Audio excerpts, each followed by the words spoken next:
If websites are not sending notifications in Google Chrome, or maybe notification pop-ups suddenly stopped appearing, don't worry.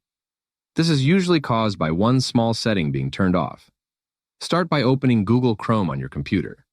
Now look at the top right corner and click on the three dots menu.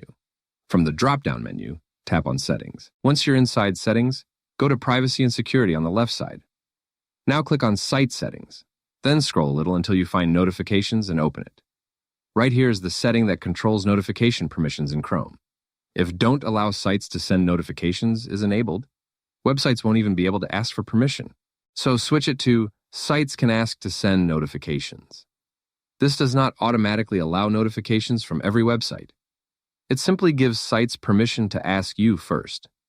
Under that, you'll also see options like Collapse Unwanted Requests or Expand All Requests. If you're getting too many annoying pop-ups, I recommend using Collapse Unwanted Requests because Chrome will quietly hide spammy notification requests for you. You can also scroll down and manually block or allow specific websites anytime you want.